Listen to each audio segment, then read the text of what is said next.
Let's see. It just takes a second to update. These creaky chairs, I tell you.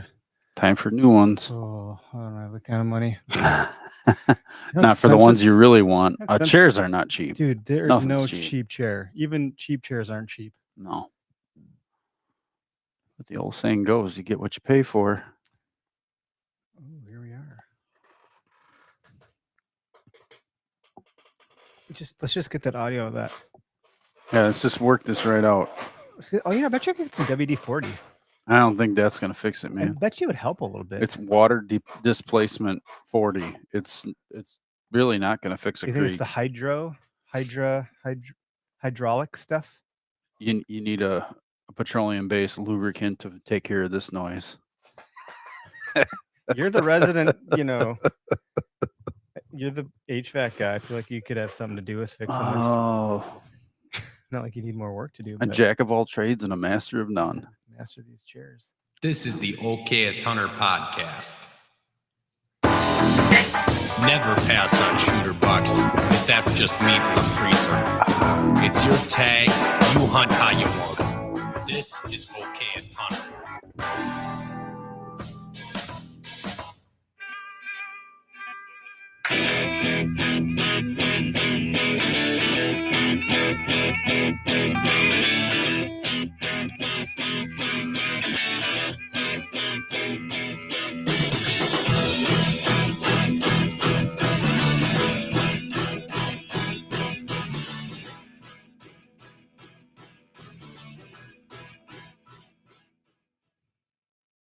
Hey, welcome to the Okayest Hunter podcast. Coming at you from Oconomowoc, Wisconsin.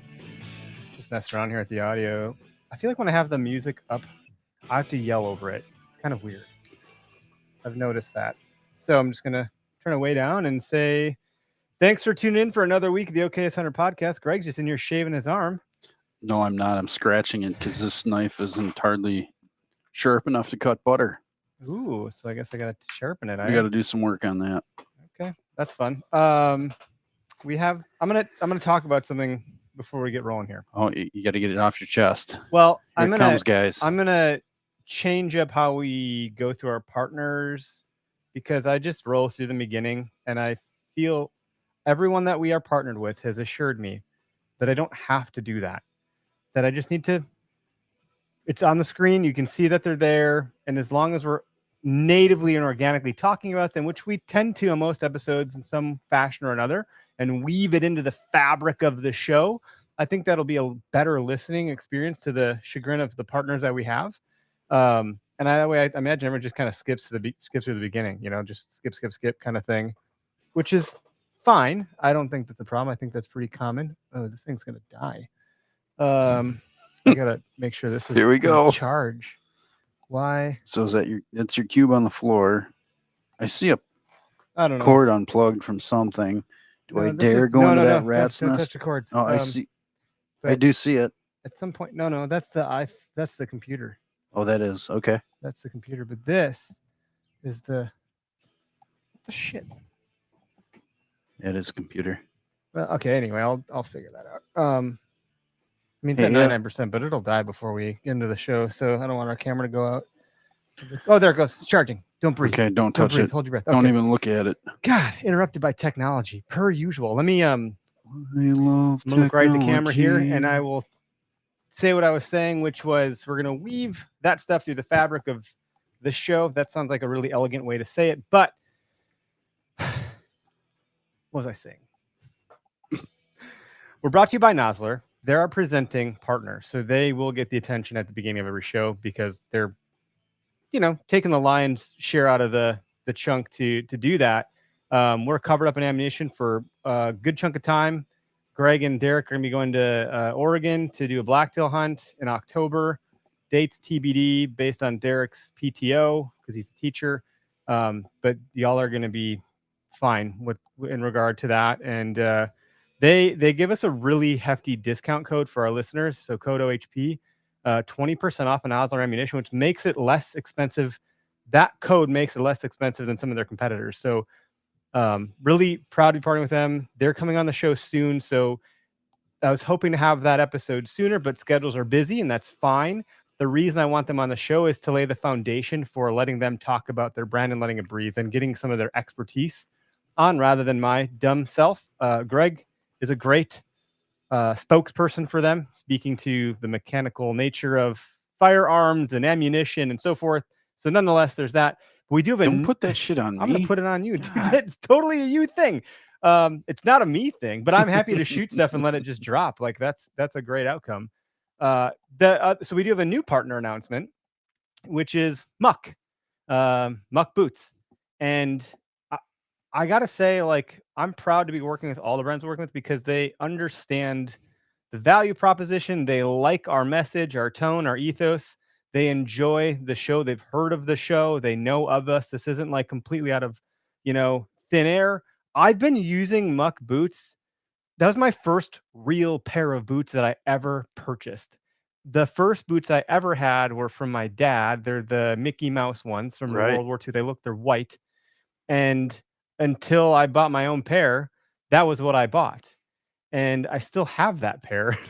I just lug around in them at home like a big giant pair of slippers. So Yeah, and that was the same for me. I think it was the first pair of actual knee boots I bought because I was doing so much duck hunting and deer hunting in really wet environments. I believe it was the Woody Max is the one I bought, and I wore those things until they were just completely shredded. you can beat them up. Yeah, And they over time they'll like any boot will break down, right. but the cool they're affordable boots. They fit they're nice not, too. they're Like not they priced actually out of the- feel for me, yeah. they felt great on my feet. And I can't say that about other brands that I've put on my feet. They're wide enough. They make wide enough pairs for my feet.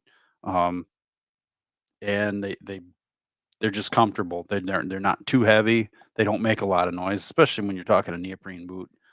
They're comfortable. yeah. I mean, I think it's because of my dad. Like I've always only ever worn rubber boots. I've not ever really had a pair of leather boots. It just never made sense to me because I'm like, I'd rather have something that goes up higher on my leg. We go at a lot of swampy stuff. You're going through water no matter what when you're hunting. Right. I don't know. And I've worn them all the way into the late gun season. They make enough with some good what's it called? Not neoprene, Thinsulate. Yeah. But they have some pretty cool technology that they've been coming out with. The grip on the bottom, the Arctic grip on the bottom. These things, it feels like some sort of sandpaper. There's something. It's almost like a felt. It's really interesting. It's more on that other pair. Yeah. But they have all sorts of styles. I mean, they make a lot of boots for kids. I think I'm it's also excited to about. help mud release from the bottom too. But time is going to tell. I'm going to run mine probably tomorrow because turkey season tomorrow. Yeah. So new partnership code OHP will save you 15% on Muck boots. They make them for kids, gals, dudes. I'm wearing a pair of what I would liken to a Croc. This is like Where did you find them? On their website. Son of a gun. These are really nice. I missed out. Yeah, you did. And because I wanted something I could just wear every day around these are my house slipper now. Like that's what they're going to be. So I'm wearing a loafer or a garden shoe or a clog. What would you call it like that? Something to that effect. Clog. So yeah, that's exciting. And anybody else that we talk about, will be more relevant around whatever it is subject wise, or if they have some sort of offer. Like right now, Latitude has got a sale on the Rebel platform. So again, go check out their stuff. Rack Hub, I was just putting the new I was hanging up a bear bow in the corner over there because I just was looking for another place to hang it. And the antler behind Greg was in my way. And I was like, damn it. But it's on the Rack Hub RH1. So you pull the antler right off. And then it was not in my way. So neat little, just fun little things like that. So, now I'm talking about Rack Hub and how you can move it. I'm talking about bear because it's hanging up here. Speaking of which, Greg, your bow showed up. Yes, it did. The Alaskan. Yeah, the Alaskan XT. Yes, sir. So Tyler has his, I have mine, you have yours. He's got the Whitetail Max. I have the Alaskan XT. I got the Persist. You got the Persist, which is the flagship bow for them. It's got some pretty interesting stuff on it. So pretty quick here, we're going to be able to get into the bow shop and start doing some tinkering around and tuning. Like I got a different sight to put on mine. Mine came with a whisker biscuit on it right away. Yep. And I almost feel like that's downplaying its ability a little bit. Sure. But I'm going to approach You're used to something different, though. Yeah, I'm going to approach this year a little bit different. I'm going to do a lot more hunting on the ground, like hopefully getting in close quarters and shooting. I need something that's pretty fail safe, and I think a whisker biscuit rest versus a limb driven or just our standard drop away rests, like we were running Virtus rest, or we both had a ripcord on bows. I don't know. This is that's a ripcord. Ripcord, thank you. But okay, the whole principle is the same. Quality Archery Designs kind of came up with that product between them and ripcord, and they've been tried and true. I mean, you have to shoot an awful lot and do a lot of pretty crazy stuff, I think, to wreck one. But I've had that Virtus rest on my Matthews for a long time. I mean, how long ago did we get those things? Probably 2-3 years ago. I never got to use the Virtus. No, you couldn't, because it wasn't right for your bow. Tyler, I think he ended up using it. Okay. Which I think he killed a deer with the last year. So, but either way, it was a good rest. Do you want to grab the underneath the bear hat there, the dialed?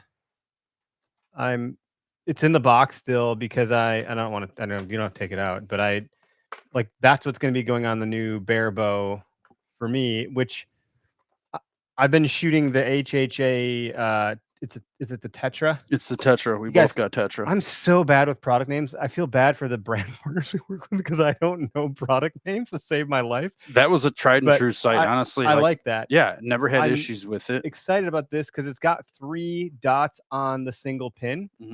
And there have been times, quite a few times, and in fact, the 150 that busted me, the reason he busted me was because I reached for my single pin sight and I needed to adjust the dial based on the range, and that was the motion that goofed it up. So having this 3 pins stacked on top of each other, I had a trophy ridge sight on one of my earlier bows that was stacked 3 pins just like this. Yep.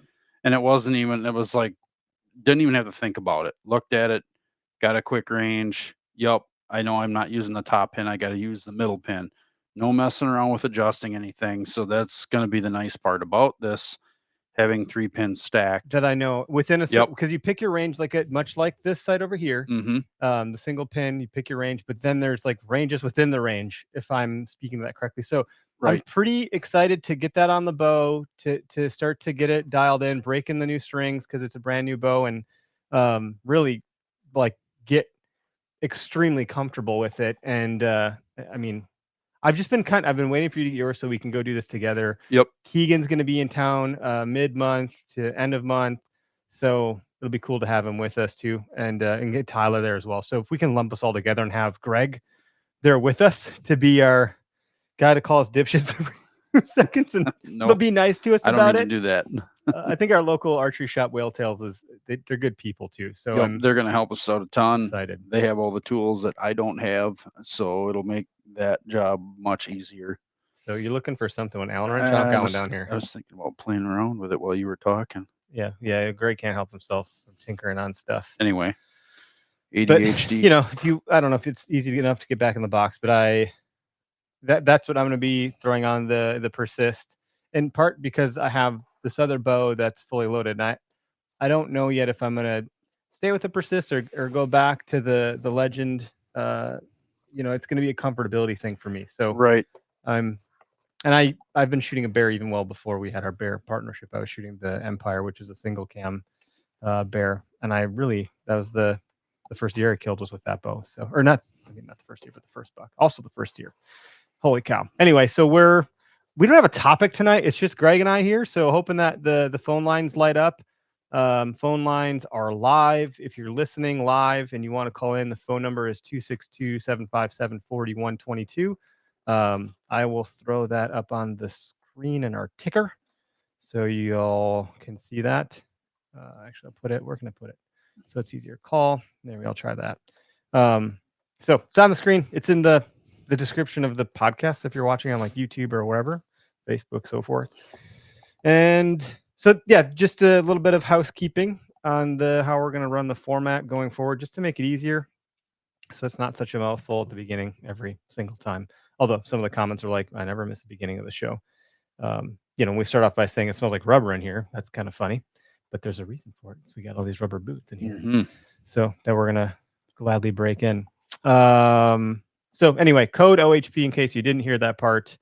That's Oscar Hilo Papa OHP, and discounts across the board. So Elijah said, I always miss the beginning. Well, there you have it. And then from Field to Table, that might be Chris, making me want to upgrade the bow situation. Well, yeah, that's maybe the idea of the go shoot a bunch. Yeah.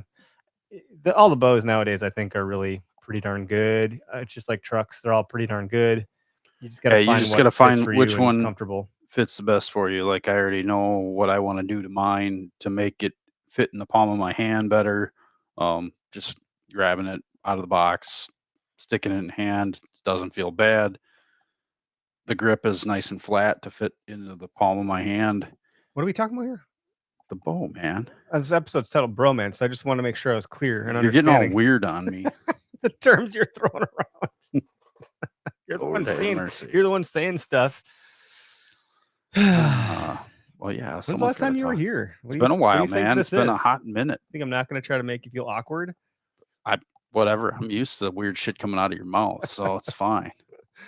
Oh, this is great. I miss you, buddy. Cheers I know. Thanks. Being here in studio, and nice to have Derek here, but he's got prior engagements. Dad life is the real deal over there. Dad life and planning a party. Is it a surprise party? Because maybe we shouldn't say that out loud. Maybe we should make it a surprise. All right. Surprise, we're here. I might get a surprise text. I mean, it's not a surprise to me, but my sister is in labor right now. Oh, boy. So she's in the Navy. She's in California. Aren't you supposed to be heading somewhere, maybe? Yeah, I'm going to fly over there in a week or two to meet the new baby. So, but that I might be getting a text. Are you flying solo or are you? Yeah, I think so. It's really expensive to fly 5 of us. And then we have to get a rental. We'd have to the whole thing just changes the dynamics economically in a way that's like, oh shit. So I might just fly over for like a quick weekend. Yeah, but so I might get an interruption on this podcast with the exciting news. So anyway, I don't know. We don't have much of a discussion tonight, other than like Greg, your turkey season opens tomorrow. You've already seen some success in the property you're hunting. Like, are you going to set up in the same X marks the spot that you put me on last year and that someone else killed on, or what are you going to do? No, I think I'm going to go looking around at some other parts. There's a pile of other spots behind there, and just to change it up and do something different. Okay. I don't always kill on the first day I'm in there anyway, so why not? So then you're just going to go try to locate the birds? For the most part? I know whereabouts they roost in that area. So, but we get, a weird loner that just shows up out of nowhere. And that's the fun one. That's the one that's kind of the chili dipper that just comes out of right field and you don't see and surprises you. That's the one that usually wants to dance with the strutting decoy. And that makes it pretty entertaining. That's what happened last year. Yeah. You're right. I had it pretty well locked down to where the birds were coming in. I set myself on the X. Those birds just never wanted to play. They never wanted to play and come over. They were on property I couldn't get to. So I decided to change it up and moved over to my other spot where I've had success in the past too. But I know how birds use that property. And sure enough, it was quiet all morning. I heard gobbling way off in the distance, and all of a sudden I heard a spit drum. It's a noise they make when they fluff up and kick their wings out and they start dragging their wings. Can you I'm not trying to be a jackass, but like, what is the noise? It literally sounds like like the bird spits. It's just, that's kind of the noise it makes. Okay. It's like a click. It's like a click. Okay. What is the drum part of that word? You can kind of hear them hum a little bit in their chest. Yeah, it's kind of weird. Reminds me of this. Say it with your chest. Yeah, say it with your chest. Turkeys always say it with their chest. So, but that bird, like, literally came down over the mound through all that thick caney crap and spit drum, all fluffed up, dragged his wings probably 50 yards all the way right up to the decoy until I shot him. Okay. I shot him in full strut. I know kind of where my gun pattern is at that distance, so I just kind of How far was it? Probably about a 20-yard shot. Oh, Yeah, 20-yard shot with a 12 gauge. Is that the gun you had me using last year? Like I said, that gun knows what to do. What gun were you using while I was using that gun then? 20 gauge. I got 20 gauge also with a turkey choke in it. You wrote a good article on the OKS Hunter blog, OKSHunter.com blog site about turkey chokes. Yeah, it was a while ago, but yeah, I just reshared it because I thought it was a good, relevant article. Yeah, but I think the whole point of it was like get different ammos, get different chokes. I know it's kind of expensive. Like, what do? Do you spend money on some cheaper ammo and buy a decent choke? That's what I would do. Spend money on a decent choke. Well, because once you have the choke, it's a fixed thing, and it's done. It's kind of then you can done. then when you replenish ammo, you don't have to keep buying the most expensive. For the longest time, I was shooting like a $30. I think I got it on clearance at Walmart when Walmart used to actually the choke. Yeah, when Walmart used to carry stuff, decent stuff. It was like a True Glow choke, and back then it wasn't a bad choke. I shot a couple birds with that choke, but the patterns, the ammo had changed. They weren't selling the original Winchester stuff. They changed the recipe, so to speak, in the ammo, so it wasn't quite as consistent as I'd liked. So then I bought a Carlson XD choke, and started shooting the Winchester ammunition, or I'm sorry, XR, Winchester XR ammo, the XR choke to go with it, and awesome pattern. I mean, out to 50 yards, I got a pretty tight group. I can kill a bird out to 50 with it, no problem.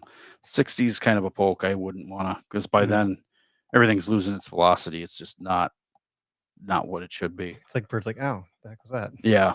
Yeah, you're tickling their toenails at that distance.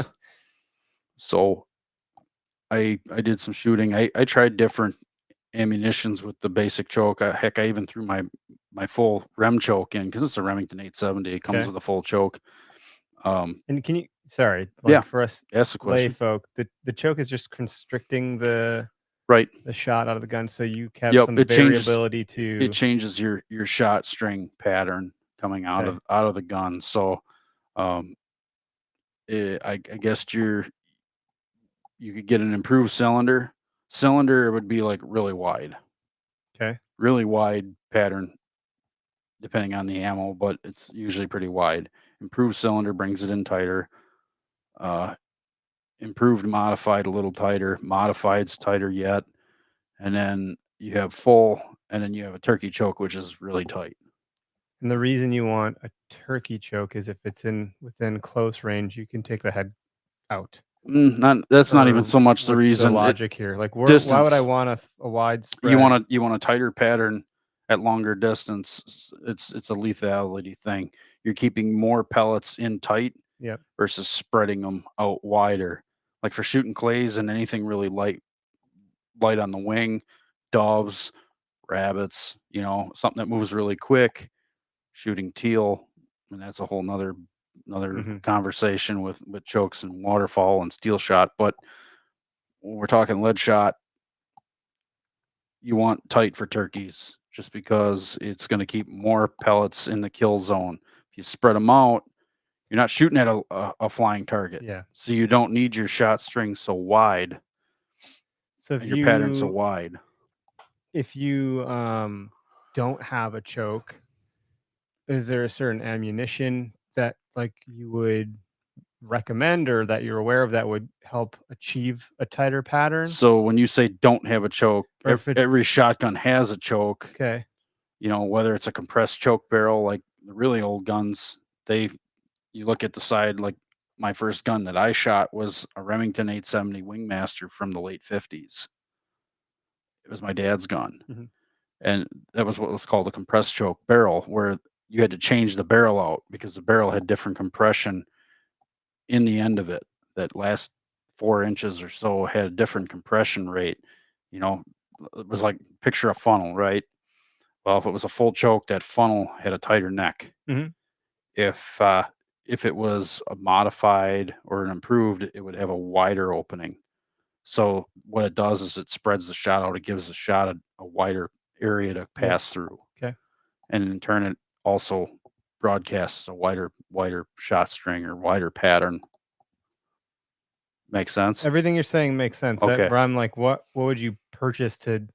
Yeah, I mean, for turkey, if I were just looking to go purchase a shotgun for turkey hunting, Yep. I would look for something that I could have interchangeable chokes, and I would go right to a turkey choke. Okay. Like Browning sells their shotguns. You can buy a turkey choke from Browning. I believe Remington probably does too, but they make so many good aftermarket chokes that are not super expensive that outperform factory chokes most of the time. Okay, we got a question there from Calder. Do I shoot tungsten? So I think they say tungsten is more dense, so it keeps its velocity further out. That is correct. So fun fact, when I first was shooting with that shotgun, when I shot waterfowl out of that old 870 Wingmaster with the compressed choke, I could not shoot steel out of it because steel is so hard that it'll actually blow your choke out. Yep. That sounds like if you're pooping and you had too much cheese, it might blow your choke out. There it is. It got weird. Anyway, you can bring pooping into any conversation. And Attaboy. Yeah, it's a curse. But I had to shoot tungsten. So tungsten is more lethal than lead because it's heavier, right? A same size pellet, say it's a number one size pellet, tungsten next to lead, it'll be quite a bit heavier. I don't know. Tungsten's just a heavier metal. It's a heavier metal. Dense metal. It's very dense, and it also carries energy further. Okay. So I was knocking down ducks and geese with tungsten loads out of that shotgun, probably at 60 yards through the air, which you can do it with steel, but you're usually having to hit them twice. It was like a Hail Mary shot, 60 some yards. Okay. So I could drop ducks and geese out of the sky with tungsten, and my buddy's over there banging away with lead, and you can see feathers flying, and they just keep going. Not lead, steel. Yeah, okay. Nope. With steel. So he's hitting them with steel, and I'm watching feathers fly, and I pull up and shoot with tungsten, and it falls.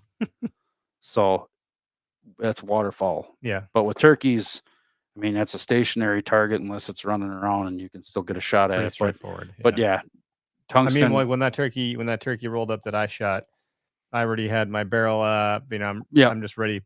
Flip the safety off, and that was it. I mean, it was very straightforward. Yep. Point and shoot. Uh-huh. Got him in the not the crosshairs, with the iron sights, and there's no big deal at all. He went down instantly. For anyone that watched the video, I think Matt was in the background saying "in the face." Maybe that was me. I don't know. Hence the gift that got posted. But yeah, tungsten, awesome rounds. Expensive as heck. I mean, they've really come a long way from when I was using them in the late 90s, early 2000s. But I was using them for waterfowl too, so the blend was probably a little bit different. They're expensive. I mean, nothing's cheap these days, but 5 shots for anywhere from, we'll say, $55 to $80. That's a lot of money for 5 shells. Like, you're going to want to shoot it once, make sure it's on, and that's it. Yep. So then, the target practice is where it gets expensive. Yeah. More than anything, unless you're, just lobbing rounds and missing. I think with a 12 gauge, I don't want to say it's a waste of money to piss too many people off. Well, maybe I'll say I think a 12 gauge, it's a waste of money to buy TSS. Because TSS is tungsten. Tungsten. Yep. Okay. So TSS sounds like it could be a brand. That's right. Well, and you look at Federal, they have a TSS. You look at Browning has one. There's a couple of manufacturers that are doing that style of load. But my point is a 12 gauge has so many. It's got over an ounce of shot in it. Like there's a lot of projectiles in that shell. Where I would look at using TSS is probably 20 gauge, 28 gauge, 410. Those are the rounds, the smaller rounds where you're getting in real close and maybe need that little bit extra distance, a little bit knockdown power at a little further distance for some of those guns. That's where I would consider using TSS. That's my opinion, but I'm not an expert. Yeah, everyone can have their opinion, by the way. Like, right. I don't think anyone's going to jump on and blast you, Craig. Like I wouldn't waste the money on TSS for a 12 gauge. Sure. Okay. I mean, I know very little. I'm glad to see some questions coming. And you should use the right chokes for it. Like that that Carlson XR choke tube that I'm using, says right on the package you can use TSS in it.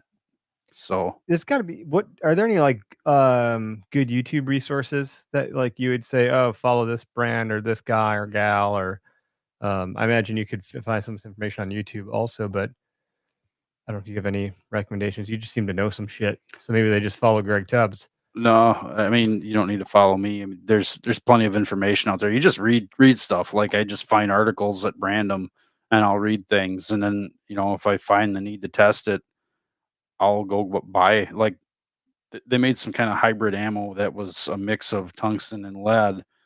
Heavy Shot made it, and it didn't pattern worth a darn out of my gun. It was really awful. Like I did better with cheaper lead loads than I did with the Heavy Shot stuff. But Heavy Shot made they made better ammo than that too. This was kind of a budget-minded tungsten blend. Okay.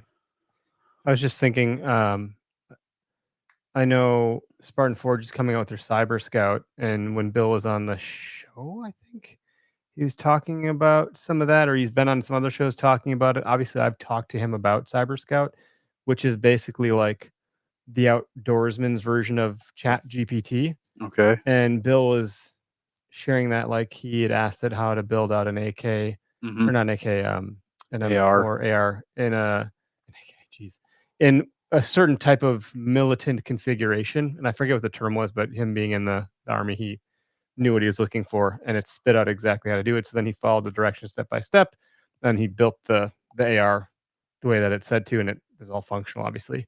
So I'm wondering when Cyber Scout is launched or comes out, if you could ask it these types of questions and validate, like, oh shit, that is what I would do, or wow, I wouldn't have thought of that, but that's interesting, or oh no, it's way off. Like obviously, it's gonna have to learn some things, but it just got me thinking about that a little bit, because I don't think you can't ask Chat GPT that kind of shit. I don't think it'll take to that very nicely. But we did Not have so much. a comment. Elijah said, I grew up shooting a 20 gauge 870. Not sure what year it was. Had it since 85 U's. So that generation of gun is pretty awesome. Knocking down geese at out to 50 yards. Yeah, there you go. It's cool. Okay, it's Cook, one of the brethren on the Okayest family of podcasts, the Okayest Podcast Network. Love to hear your thoughts on TSS and a 12 gauge. I don't know if you kind of already covered that or not.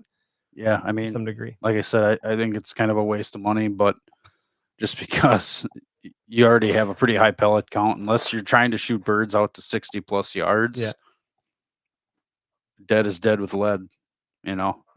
You can kill birds out to 50 pretty effectively with good lead load. So you have it's all copper plated 20 gauge and your 12 gauge. Mm-hmm. Which one you're bringing the 12 gauge tomorrow? Yeah, I don't mess around. I mean, if I know the weather's going to be crappy, that 20 gauge is almost too nice to be dragging around turkey hunting. Plus, it's got a really shiny barrel. I bought it for my wife. It's a youth 20 gauge. I like it because when you're sitting down, back next to a tree, and your kind of knees are up and you're in tight, youth stock is real easy to pull up and stick right in your shoulder. Okay. And I don't even look at the sights on my guns. I just point and shoot. I try to get birds in really close. I mean, my last couple of birds, the last bird I shot was 20 yards, and the two before that were closer yet. Yeah. So yeah, you seem to know, like you said, how they're moving through the property and how to get them in close and stuff. Mm-hmm. It's cool. What time are you going? First thing? Yeah, right away in the morning, because I've got a work obligation I need to make it for. So, yep, I got some teaching to do. You'll be up bright and early? I will be. Dark and early, if you were? Dark and early. What's the weather tomorrow? Is it okay? It's supposed to be decent. I don't think I'm supposed to get rained on. We'll have to take a look at what app are you using these days? What app am I using for weather? Yeah. I hop back and forth between Spartan Forge and the weather app. Spartan Forge is nice because it's got Wonderground. Yeah.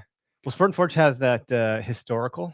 Mm-hmm. I don't know if you've used it, but like deer hunting, I think it's phenomenal because you can get that historical wind reading by month. So if I want to see like what did it do November last year historically, the prevailing wind, that's kind of nice. was I gonna say? Oh, dude, does anyone remember the app Dark Sky or Dark Skies? Was a weather app. Yeah, I think I remember that app. Well, it got bought by Apple, so now it's just part of Apple's weather, like your iPhone weather app, which used to be a really shitty weather app. Now it's really nice because they bought the Dark Sky app. Huh. I don't know if you knew that. So if you go into your iPhone's weather app, Okay. just the native one that comes with the phone, Yep. it's totally different. And it looks like if you go to the radar map, it's really, really nice. Interesting. So, Yeah, I crap canned the weather app that was on here just because it was probably it used to suck. It Now sucked. it doesn't. Now it's like better. Why does it keep giving me a thumbs up on my head? I think my hat is like a thumb or something. So I don't even know how to turn that off. It's really kind of annoying. There. It just keeps doing it. Anyway, thumbs up. Yeah, call into the show 262-757-4122. Chat with us. We got another 20 minutes or so left. Calder asked if you only hunt until noon. I think you're gonna be done way before that. Yeah, I have to be done way before that. But typically on that property, birds will move probably up till 10 o'clock and then they're off doing other things. It all depends on the weather, right? Mm-hmm. If it's really warm, they're gobbling their fool heads off for the first hour of daylight and then they get really quiet. It's just what it is. Unless it's like overcast and there's a lightning storm or some rain, then they're going nuts. Yeah, they're going nuts till 9 o'clock. But usually by 8 o'clock they're done making noise. So it's not bad hunting them in a storm. But you don't be out there in lightning either necessarily under a tree. I've done it, not really. I was pretty hard up to get out, and I went anyway, and lightning was cracking and birds were gobbling. It was kind of neat to be out there, but also not really smart. So yeah, I've been in a tree stand when that was about to happen. I was like, no, time to go. I feel like I should. I'm like watching the weather extremely close. I'm like, I think it's gonna miss me. Watching the radar. But Calder said, do you ever try to roost birds on a new property? Yeah. I've done that. Like when I was driving around, when I used to have to drive around and look for spots and ask permission, I would do that. I would drive around and right at the end to see where the groups of birds were. Okay. So if I could see them out on the field edge working their way into timber, then I'd know, okay, if I can get permission on this field, I know those birds aren't roosting far away because it's literally, half hour before dark. They're not going to go very far from that field edge. I would, and I didn't need owl calls. I didn't need any of that stuff. I knew those birds were there, so I would just go. Okay, I see. I would just go. Yeah. But that's the beauty of scouting from the road. Now, if you were to pick me up and go put me in a new environment, like say out in South Dakota or North Dakota, you'd have to figure something. I'd have to figure something out. Then it'd be a different tactic altogether. Then definitely I would be dusk to dawn out walking around, looking around, and maybe using an owl call or using a crow call during the day to try and locate birds. Yeah, get a sense of where they're at and what they're doing. It's unnatural for an owl to just be hooting during the day, though. No, it's usually an early morning, late, right before sundown. Mm-hmm. You'll hear owls hoot. Yeah, it's usually sun up, sundown. Yep. I mean, and it's always cool because the woods are so quiet enough that echo happens. I mean, just personally hearing an owl call, I think, is a cool thing. Yeah, and we got barred and great horned owls.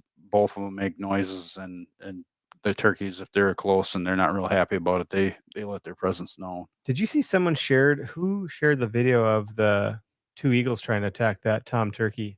That was cool. I don't remember who shared it, but that turkey was like wing down. He kind of like, and it was just a decoy. It was just a decoy that those eagles were trying to hit. But the real turkey came and fended him off. Yep. And stuff. Yeah, he'd gobble at him and flare his wings and everything. It was pretty neat. I got a little more respect for the turkey after seeing that tough old bird. Calder said we can only hunt sunrise to noon in New York. So yeah, and that's noon you're done. Huh? Him and I were kind of having a little conversation. So when I was a kid in the 90s, that was a thing. Like we could only hunt till noon. That was it. And afternoon, what would you do? Well, you go fishing or you go scouting or you'd hang out. I'd go hang out with my uncle. But was morning, sun up till noon. Noon It's was kind of that cool to have it cutoff. that way a little bit. Yeah, it protected the birds, but then all of a sudden we had birds everywhere. We had more than enough birds to go around, and they opened it up. Yeah. Yeah. So apparently New York has got some more restrictions. Well, on and their New population.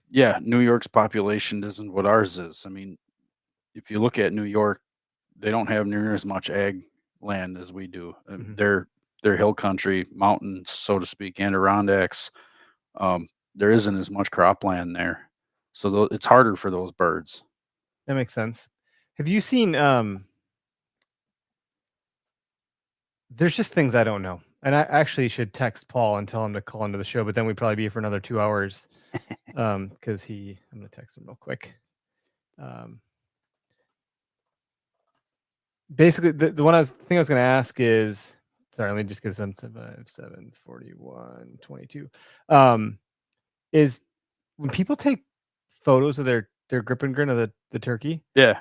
I've noticed a lot of photos are in like industrial places or by like the old cars that are left in the woods and things like that. Have you noticed that just seems to be like a trend every year? And I don't know if there's like I just don't know what I don't know. Like, what am I missing about that thing? Like, yeah, I mean, obviously you didn't kill it next to a car. Well, or maybe they did. Maybe they killed it by the old farm junk pile. I mean, a lot of these farms they do. I mean, look at some of that public culture, land. Like that's no, I don't know if it's necessarily part of the turkey culture. It's just something different, It's just interesting. I Taking noticed a picture of it hanging off the old tractor or off the old truck or whatever.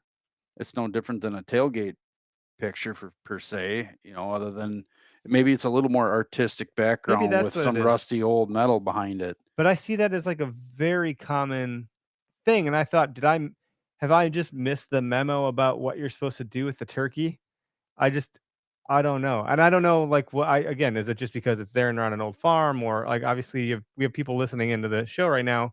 If anyone knows what I mean, or it's just someone using their artistic ability is all it is. It just seems like those things might not always be right where you shot the bird. So then there's, in my mind, are they going through more of a production to like seek that thing out? Or they know where that thing is? Probably. And then they're, I don't know. It's just something that I was curious about that I figured since we're all here, I'd ask because I don't feel stupid about asking dumb questions, which is, it's okay. Part of why I think like doing this show. We don't. Someone might think I'm stupid, like, geez, Eric, you didn't know, and I'm like, no, I didn't. So, yeah. But we took the pictures of the one that's this fan that's right here, and we just fanned it out and took some nice pictures in the field. Mm-hmm. It was really cool because it was such a beautiful time in the morning and a really nice spring day. You can't beat that. I mean, sun just coming up, and it's like it's the first golden hour of the day, really, with the lighting and all, and birds making their noise and things happening. Yeah. Mm-hmm. I feel like I wonder if there's other weird things we talked. So when the DNR wardens were here, we asked them that question about, can you have a deer decoy out with a turkey, and if you're turkey hunting, can you have a turkey decoy out if you're deer hunting? And the answer was good. The answer was you can't. For those that may have missed it, you can. No big deal. You just can't also then have something that's gonna, like, if the other animal isn't in season, you better not be carrying something that's like gonna kill that animal, like, or have something that's like overtly showcasing. I mean, don't hide it, but like the intention shouldn't be to kill. It's kind of a gray area, But they were like, no, it's totally fine. It makes a lot of sense. You're good to do it, but like, obviously, if you're turkey hunting, then you shouldn't also then have a rifle to kill a deer, right? Or something obvious like that. It's kind of how they positioned it, which I thought was a good answer because they'd never been asked a question. Mm-hmm. And so, if we can stump a DNR warden on our show, I think that's a pretty good win. Because to me, they're like the State Farm agent commercials. Like, we've seen it all. We know it all because we've seen it all. Whatever the stupid thing is. Like that could be the wardens, Yeah. Paul said he will call in a couple minutes, so we'll see. Okay. Which might extend our time a little bit. Definitely. But Paul, for those that don't know, Paul Campbell is the director of biz dev for the NWTF, but he's also the host of the Turkey Season podcast that sits in our network, which either his show is really, really good or it's turkey season, but his show has become one of the like most downloaded on the network. Absolutely. He does a good job with things, and he speaks well to it. He's got a beautiful podcast voice. Well, we know a few other people that do. Not me. I'm not either. No. I don't know how people listen to me. I wouldn't listen to me. That's gotta be my voice to myself is like nails on a chalkboard, so I'm always like, God.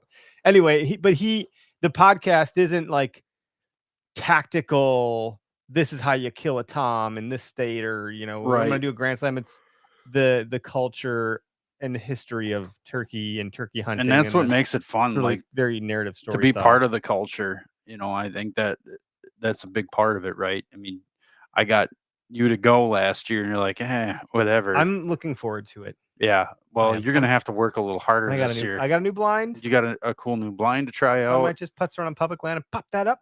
Yep. And walk a little more, pop it up. Walk a little more, pop it up. Never know. Call here. But I don't have a lot of I might just head out to I think some of the conservancy properties. I gotta check with them to see if I can just go turkey hunt them. I don't know that that's kosher or not. I think some of them are just always on for hunting. Right. But you need to find out. There's enough public land around that I can. And I've got extra decoys I can hand you. Anthony Heller invited me to go out in his area. He's like, I got all sorts of flocks out here. You want to go with me on this day or whatever? And it's going to be for me I have to work. It's the middle of the damn week when you get these tags. So I'm just going to go in the morning before work. So long as my wife is cool with. Yep. Getting and I think I am actually gone the week that you have the week your tag starts. I will be out east. Do you have tags for that season anyways? Oh, no. They ran out. Oh. Our zone 2. Yeah, surprised I got them, man. Yeah, zone 2 sold out 3 weeks ago already. Okay. And of course I must have got on like right after the last one sold or something. Okay. So it was pretty bummed. I could go to zone 1 and get one, but that's the driftless area, and I don't really have a place to go, and I don't think I'm gonna have time. But Doug might know a place or two. I'm sure he would, but he reserves that for certain clientele. Certain clientele that help on all the learn to hunts that you do out there. How much to hire Greg to come help me bag a turkey in public land in Indiana? Well, it'd be quite a bit because you're competing with his employer. I would just come down. Like maybe we need to figure that out for next year. If I got to put a lot of opportunity for us to go do fun stuff. Not only that, but I'd come down there and chase turkeys with you. I would come down and Indiana can't be that different than here. By and large, maybe a little bit more egg. A bit more egg. There's some pretty cool pockets. Depends on where he's at, but hit me up with a DM there, bud. We'll have to chat about it. A blank check. Make some plans for next year, if nothing else. Yeah. And then I might have to go over to Ohio and help another buddy kill a bird. Byron, maybe. Oh, Byron? Yeah, I think he'd be pissed if I were show up in Indiana right next to him and not come by and say hi in Ohio. He'd be sad. I don't think he'd be pissed. Yeah, he'd be sad. I think we got invitations to go to all sorts of places. Yeah, I mean, we need to start cashing in on those and then bringing people here. Just, I mean, your job has gotten a lot more demanding. My family situation's gotten a lot more demanding. And we knew that was going to happen. That's okay. It's a season of life right now. The pendulum will swing, and eventually, assuming we're still doing this for some time, then we cash in. As long as the pendulum doesn't unhook, man, we'll be okay. Calder, New York is an open invitation. I'd go to New York. I don't know why people want to hunt with us. I would go to New York and funny. hunt. We're whatever. not I'm not skilled at all. So I don't know. Calder, it sounds like you're not that skilled either. No offense. But if the two of us went on a turkey hunt, it would just be a really fun adventure because some weird shit would probably happen. And I think, and if nothing else, that's what I think a lot of people look at us. It's like, these guys would be all right to hang out with. Yeah. Like they don't have a lot of expectation. No, I don't. I almost never have. I think it's just cool to go and meet new people and go do similar things in a different environment and go, you know what? This doesn't quite work like it does at home. I need to expand my horizons. I don't even know how it works here yet. So shit, if I go somewhere else, to me, it ain't no different. I go any state right now and it wouldn't be any different to me than how I would hunt here because I've never done it.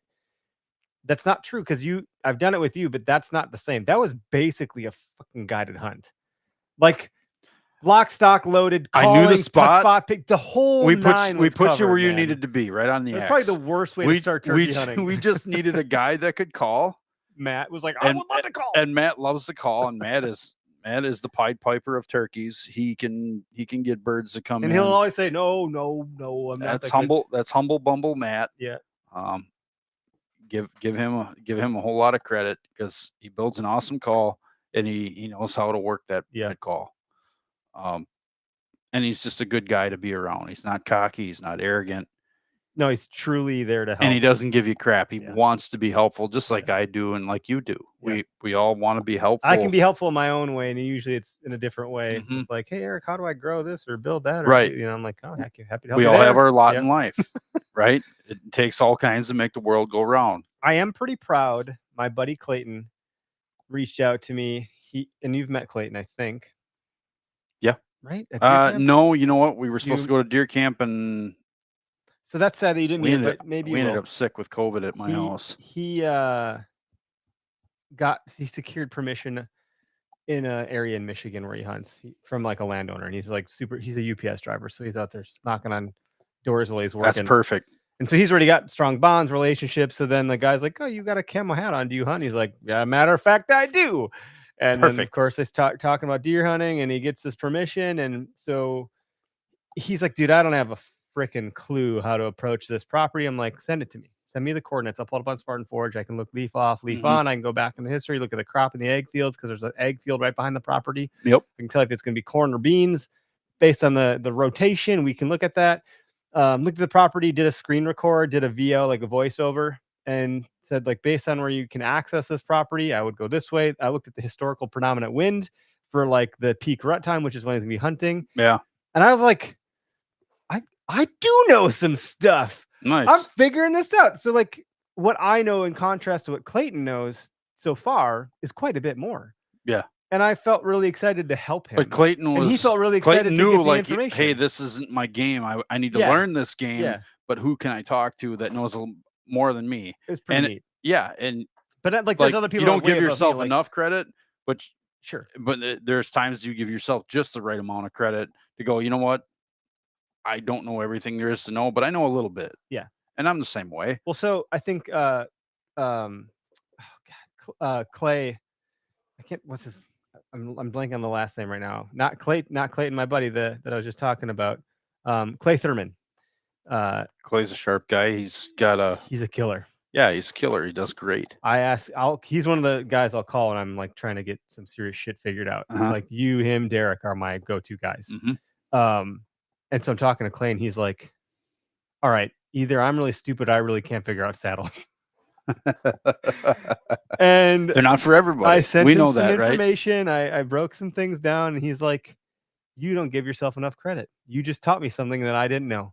And you explained it in a way that I could understand it. And I was like, I think that's a compliment. Thanks, man. Like, it was cool. So it was neat I'm getting a little dose here and there that I'm not the total dipshit. Right. And the sooner people realize that, just because I'm mentoring a kid, right, to take them out turkey hunting, or even an onset hunter, I'm mentoring them. That doesn't mean I can't learn from them something from them. Yeah, absolutely. There's always something. You have to be very open-minded.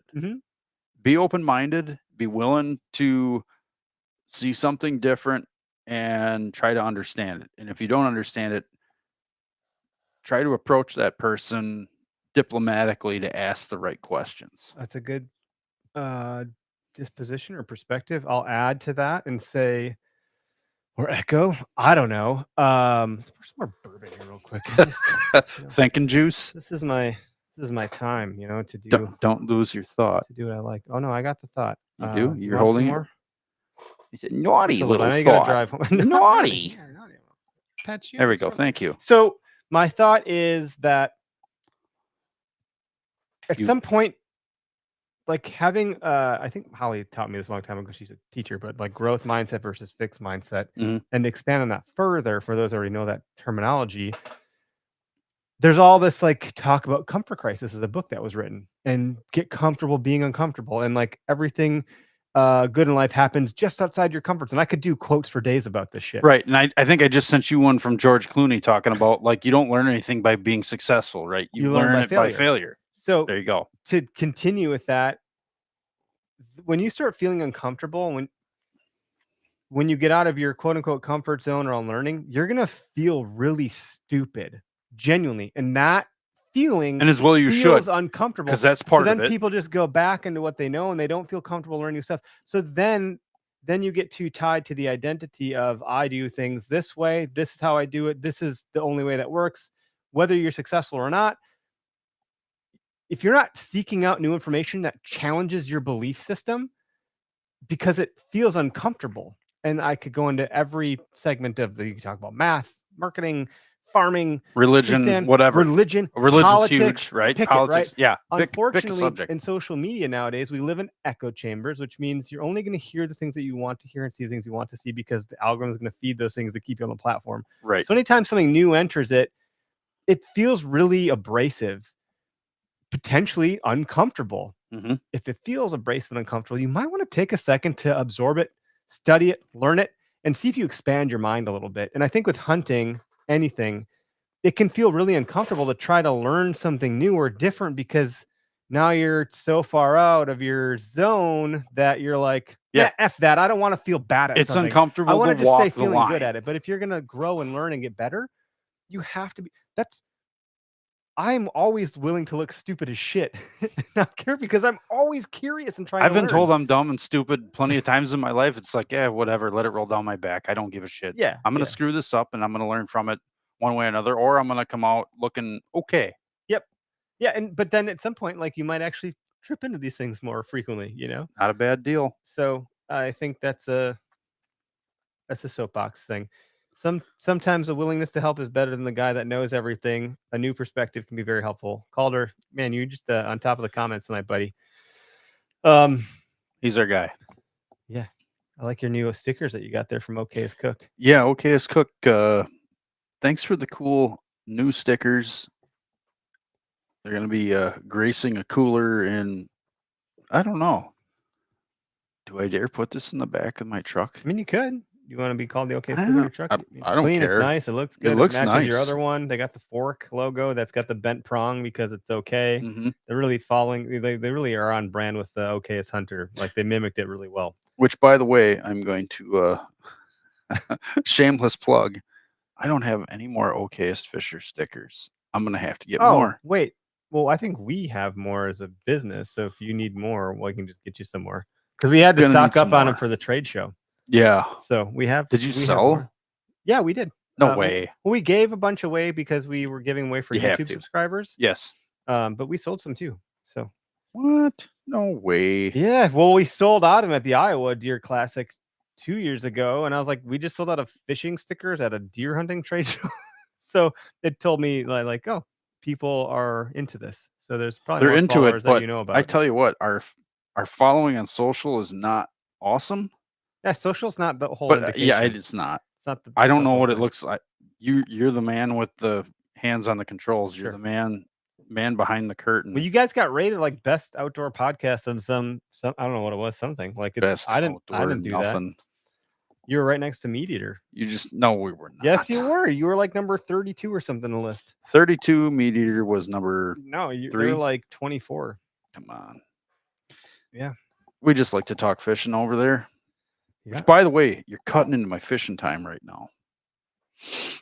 Well, I thought you got the kayak out of the basement. I did. That's as far as it made it. How did that go? That thing's a freaking lug, dude. That old dude. So I pulled the pedals out of it. I pulled the seat off of it. Right, lighter. Well, like not even so much as that. Like you've been in my house. The landing in through the garage, because that's how it's going in. It's going in through the garage because the garage entry door goes straight across the hallway and into the basement. Okay. But you got that weird landing and that jut out right there, and we got it in there. You know, you can get it out. I got it in there.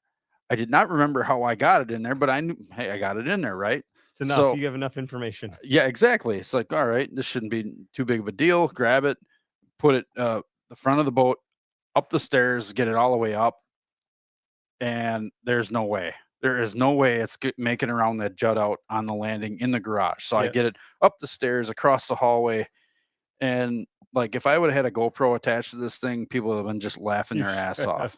There was shit getting knocked over. There was just because of course I didn't pick anything up. I knew just it didn't go well. I didn't even have to look at it for more than 2 seconds. Front of the boat comes up. Nope, not going to work. And this thing's as wide as my basement doorway. Okay. So I got to stuff it back down the stairs, go, out of the garage, across the hallway, back down the stairs, flip it over. All right. What was happening was the back has like a bit of a tail fin to it.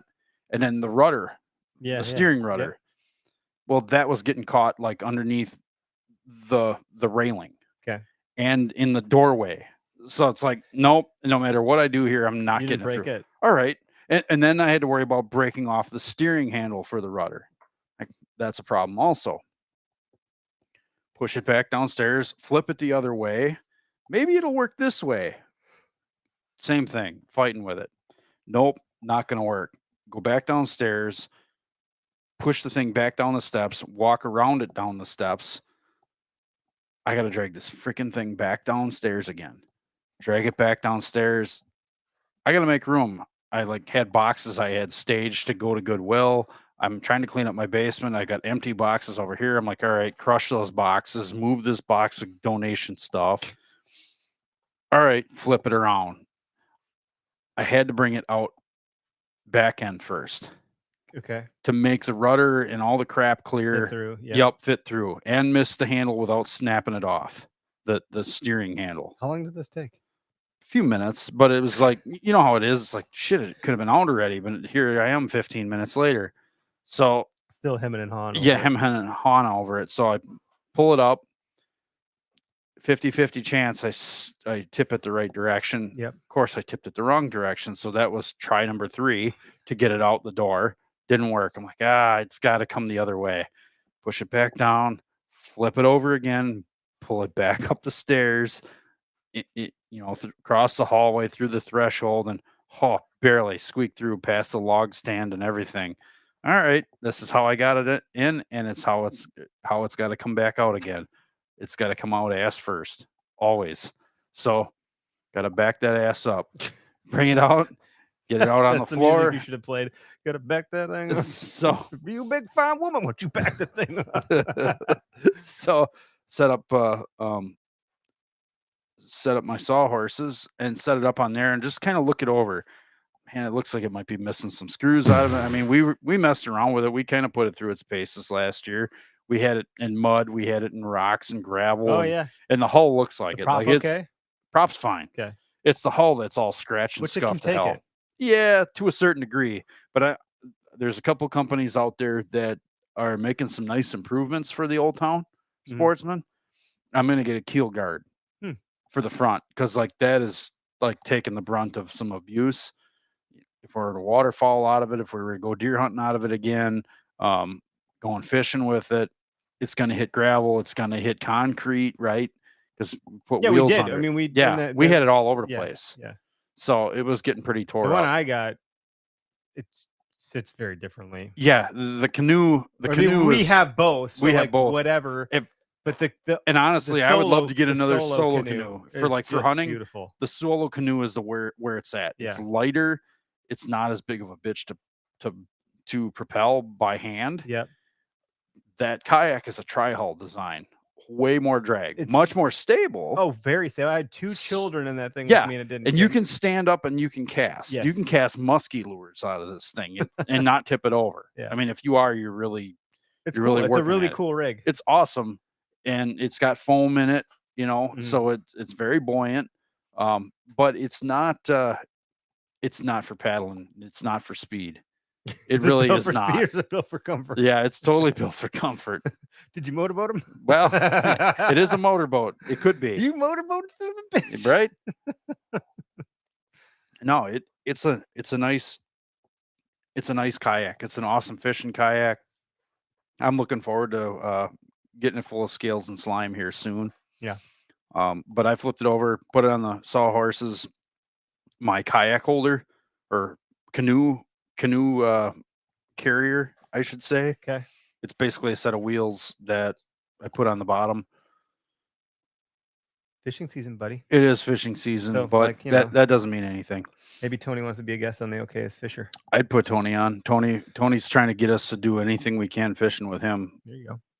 But our schedules just I'm can't. still waiting for you to get Joe Murphy on. That's to me the episode that I'm like most psyched Murph. about. Yeah, Murph. We Murph gotta get him Walleyes, on. Murph, whatever is. Yep, Yeah, Murph I don't even know his DC. handle. But we should get him on. I think that'd be a colorful episode to say the least.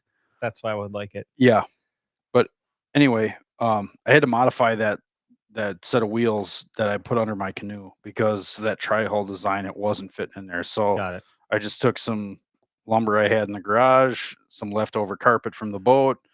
I had stainless steel staples in the gun yet, and I did what I had to do and made it work. It's cool. So I have something to get it up off that stand so it rides on the wheels without getting flopped around. Because I got like 200 yards to go to the lake.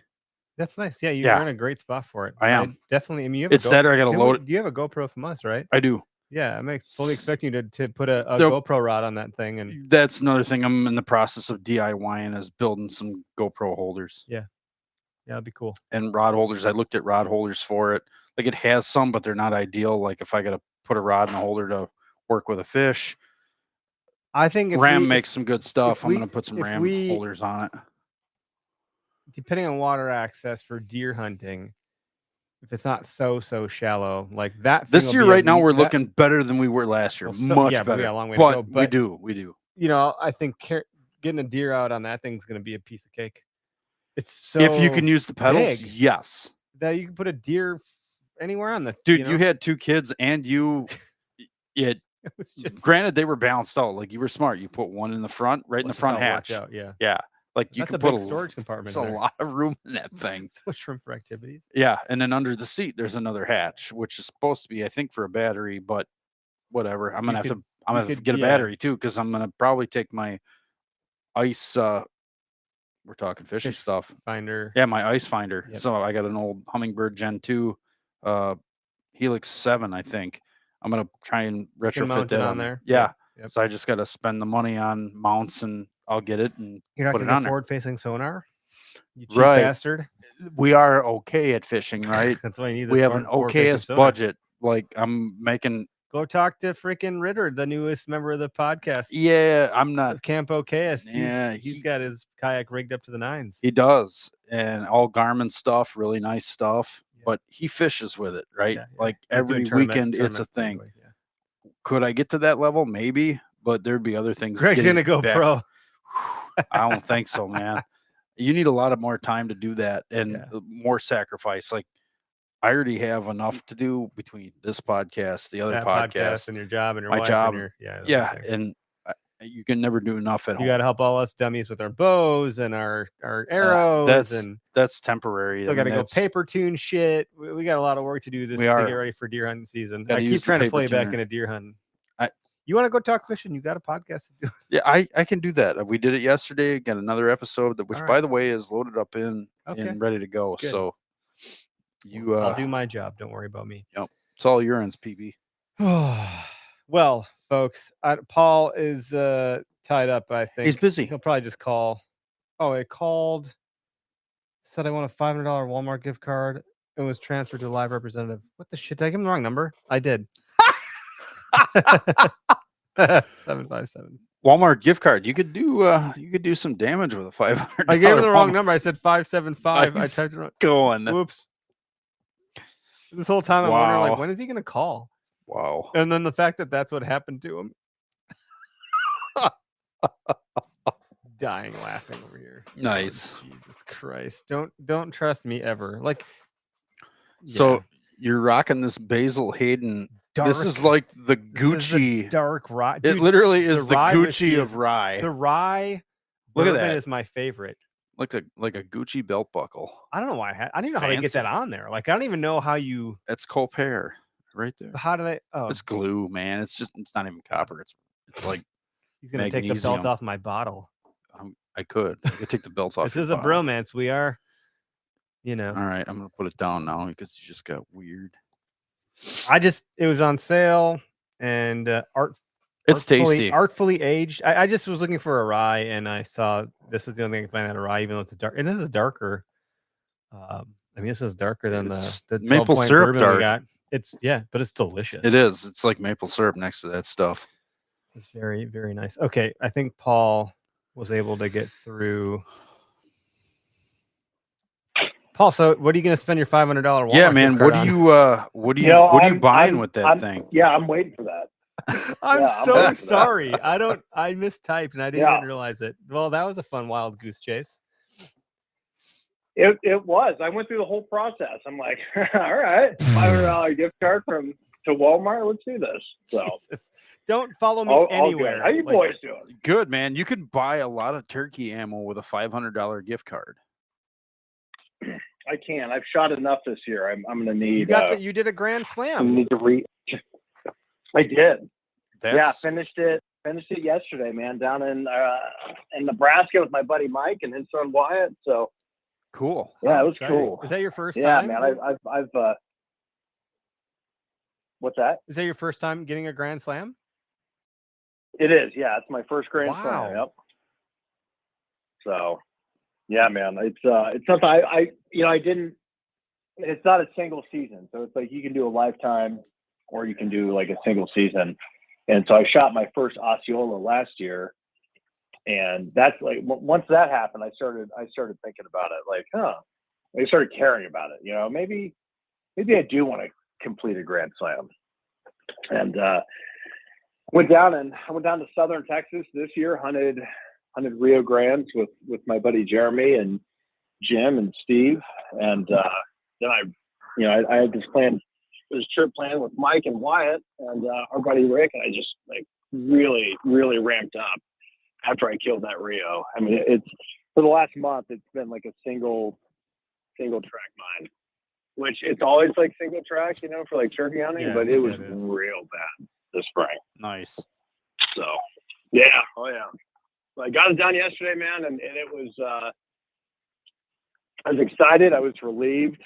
I mean, I guess subconsciously put more pressure on myself than what I had realized. So that's something we always do every year, no matter what you're hunting, what you're doing at work. We are our biggest critic, and we are the best at putting the most pressure on ourselves. I'm guilty of it. Yeah, all the time. Same. Yeah. Without a doubt, and it's just like for me, I just like I just wanted it to happen. I didn't have I'm not trophy hunting a turkey. You know what I mean? Like it was just the first one that the first mature gobbler that comes in and does the thing, and that's it. I actually shot and missed earlier in the day, just a clean shot over the bow, and I was having a meltdown after that. And Mike and Wyatt, they're standing right here next to me. They had to talk me off the ledge after that. I was ready to pitch myself off a bridge into the river. Jesus, not really. Stupid. All over a warning shot. Yep, that's it, man. And it was just a couple hours after that, it all came together. So yeah, you just look at it and go, that one wasn't meant to be, and you move on with life.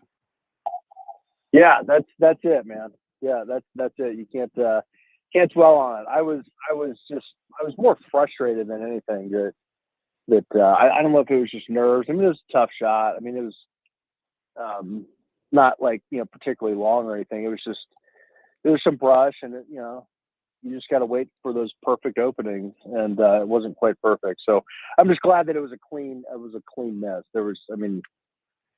We saw this turkey run, pitch off of a ridge, fly 200 yards, and then run up the other side of a ridge at 60 miles an hour. So he was just fine. Yeah. Jeez, man. Well, we're towards the tail end now, and it's my fault that I gave you the wrong number. But I have a question that I asked the audience and Greg, and yeah. I think it's a stupid question because I think the answer I got was like, well, it's not a thing, Eric. When people are doing grip and grins with turkeys, I've noticed more often than not, they're in an industrial type setting or an old rusty farm car or things like that. Is that a thing that I don't know about that people do? What's the purpose behind it? Or am I just like overthinking stuff? Yeah. I don't know, man. Like I like the pictures where they live. you know, and then it's always neat to get, get some pictures like the country that we're hunting the sand hills, and there's just these beautiful bluffs and vistas, and there's this river that cuts through this property, you know, so we killed 3 turkeys down here. We took pictures of, you know, just like where they live, man, their little bubble. And then there's just this really just old bridge that's here, and we just kind of sat on this bridge. So, I guess it's probably because it's so easy to just throw a turkey over your shoulder and walk it somewhere else. But a deer, you're like, no, I'm taking the photo. I killed it and dragging it the hell out of here. And it's going to, by the time I'm done with that, it's the death of me. Yeah, but look at the pictures from the, the 20s and 30s where they're draped over old cars, you know. Yeah. With multiple deer. Let's bring that back. Yeah. Right. Yeah. I mean, if a turkey weighed 125 pounds, I probably wouldn't drag it all over the place for photos. Right. But, you know, they're a little more mobile, I guess. So, but yeah, I've seen some. I think the best grip and grin photo I've seen was the guy that shot the turkey during the solar eclipse in Illinois, and he was like sitting on like a tractor or like a hay bale or something like that, in the full solar eclipse was in the background. Like, that's cool, man. That's pretty badass. If that's when you got it, then you got to take that photo, because that's literally a once in a lifetime thing. Yeah, for sure. Hey, Levi, thanks for joining the comments, buddy. Sure. Levi is the host of the Western Territory podcast. He took his girls hunting over the weekend, had a blast. Awesome. Tony, why don't we do this, Paul? Tony Cordero asked if he could hear your okayest turkey hunting moment. So why don't you share that with us, if you don't mind, if you got the time, and then we're gonna call it, I think. Oh man, yeah. So let's see. The one that's fresh in my mind is the one from yesterday. That was definitely an okayest moment. I think my okayest turkey hunters moment, and it's one that I've done 100 times, and I'll do 100 more. We've all done it. Is when you think that the turkeys have moved on, and you stand up and they're 30 yards to your right. You had no idea that they were there. Hence, start putting. You just stand there and you watch. Yeah, that's the, you know, I don't care how good of a turkey hunter you are, like, you're still gonna do that. Like, it just happens to everybody, and it just hurts. I wish I could. I'm normally pretty quick-witted with these things, Tony. I've got the turkey hunting fog going on right now, so I'm not as So all the that's just when you bump a turkey, man, that you've been sitting on for 2 hours, and they get up and run. It just like cuts your heart out. And I do it every year. I did it down in Texas on a Rio Grande. I thought he was 200 yards away, and he was 15 yards away. Jeez, man. What's your that's a good okay song. Thanks for sharing that. I think I'm going to stack them up myself. That's for darn sure. So you're the host of the Turkey Season podcast on the network. What is on deck for the Turkey Season podcast, real quick? So I'm finishing up the Ben Lee series. Who's Ben Lee? Talked about his life over. So yeah, for the people who don't know, Ben Rogers Lee was a really influential turkey hunter back in like the 70s and 80s. He was kind of the guy that really helped bring turkey hunting and turkey hunting culture and production call making to like the mainstream at the time, post restoration period, after wild turkeys were reestablished to huntable populations across the country. He was the guy that was really like the kind of the superstar of the turkey hunting world. And a lot of people learned to hunt turkeys because of Ben Lee back in the 70s and 80s. And then those people, Terry Rahm, Eddie Salter, Preston Pittman, Ray Eye, all of these guys, learn from Ben, and we're kind of, brought along in the industry by Ben. And then to this day, like, people, our fathers have learned from them, and now we learn from them. And, so it's his heritage and lineage is really ingrained in all turkey hunters on some level. And there's not many people that are like that. So the first 3 episodes were kind of about, just some of the really neat stories about him, kind of his life. He had a very tragic life at the end.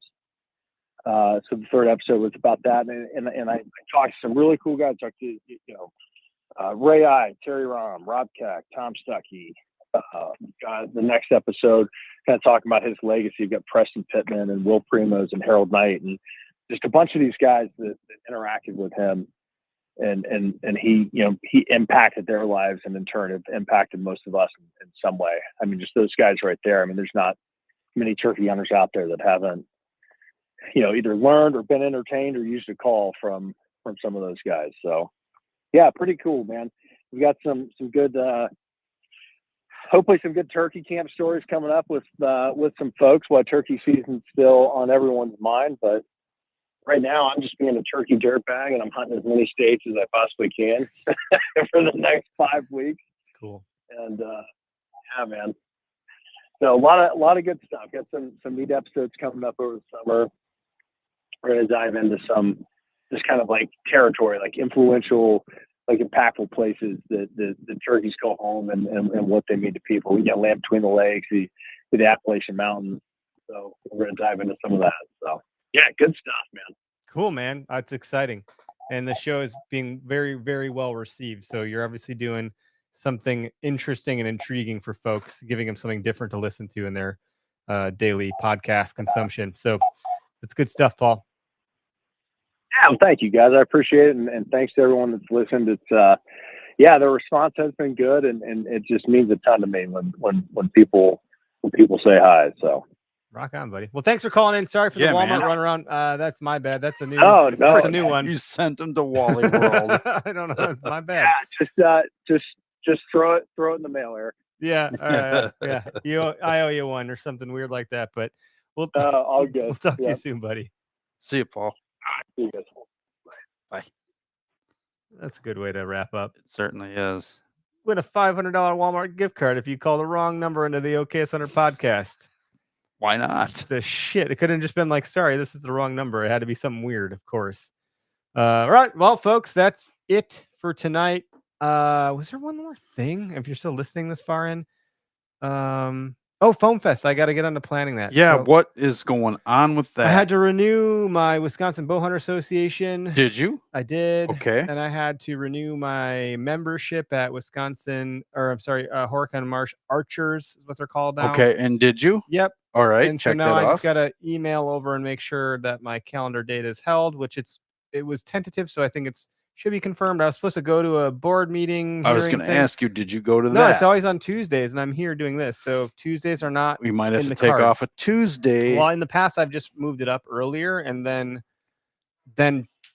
hightailed it 55 minutes down the road to get there. So I will have hopefully confirmation by next week as I go back and forth to figure that out. And then once I get confirmation, I'll light up or turn on the Eventbrite sign up and get everyone kind of going.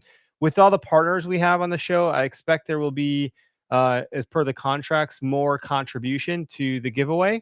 Mm-hmm. I'm hopeful that we can get some more of our partners even like attending Foam Fest. That would be great. But everyone's got a lot going on. So, we'll see what we can get away with. But last year we doubled our attendance from year one. So last year's our second year. This will be our third year. It's at a beautiful facility. The Horicon Marsh Archers is a great facility. And every year we get new people, great people that are longtime listeners finally get to come and meet us. Shooting out of saddles, awesome and like doing an antler shed hunt with the kids, with Derek. Shooting the course is a ton of fun. Getting into the drawing and like having some fun with the giveaway stuff for all the things we're giving away. You have more pull with the Latitude guys than I do. I have a couple of them in my contact list. I message them. Yep. I usually can't get back from them until like a month later for whatever reason. So maybe we need to start hitting them up now. I have, and that's good. Part of it. And they're ones that I would love to have be there in some capacity. I would too, by and large, because like it's one of the few events, and this is considered experiential marketing, where you can, of course, if you go to a trade show, you can climb into a saddle and see how it feels. Mm-hmm. You can even draw back on one of those AccuBows or whatever, Right. Foam Fest, to my knowledge, is the only place you can go try it without buying it and shoot from it at a target. Yeah, I had people flinging arrows out of my saddle setup experiencing your strong side versus your weak side. We set it up on a tree, shot off both sides. The tree. Yeah, those are all things that once you experience it, you'll go, oh, and even like you could, we can set one up where you can shoot facing away from the tree completely. You can use your bridge as a way to lean into it. So it's a great event. It's not that much work for us. It's gotten a little bit. Year 2 is easier than year 1, right? Because now we know what we're doing. Mm-hmm. The hard part is all this bureaucratic stuff. Yeah, but we're hooking the I don't have a lot of I don't have any horse time to the cart to contribute hours to that's a big thing with being a member at a place. As much fun as that would be, I just am not there yet in life with the kids, and so I have to just pay more. Right. So my membership is really expensive because I have to compensate for my hours with money. Yep. And if money gives them more ability to do things, then like great, I think that's fine. Because the hours. Well, you got to replace the cores and the targets. You have to maintain the trails and all that fun stuff. It costs gas and they spray for mosquitoes. I mean, it's just they do a great job. So, and I think some of the folks they do some stuff with bear archery as well. Mm-hmm. So Bear is happy to give us a couple of bows to give away again there. I think 2. Yep. Likely the ready to hunt setup. We'll see what the bow is this year. But last year's we gave away a legit, so in the last 2 years we've given away 4 Bear legit ready to hunts. Yep. So it's a good time. Camping can be overnight if you wanted to. We offered that last year. No one did it. So everyone was like, no, we're gonna drive home and it was fine. That's fine. So we don't get too rowdy there. No, but if you wanted to, I think you could, but then I think I'd have to stay, so it gets a little confusing. Yeah. I know last year I had to fly out for work the very next day, so that kind of like poo-pooed my plans to camp. Yep. But we were ready to stay if we needed to, and nobody did. Yeah. So that's I think that's everything I have. I feel like there's something I'm forgetting, but you'll remember later. It's fine. We'll talk to you guys next week. We have guests next week and the week after, so we'll be back next week and the week after with some guests. Cool. And that's it. Thanks for tuning in. Have a good week, everybody. See you.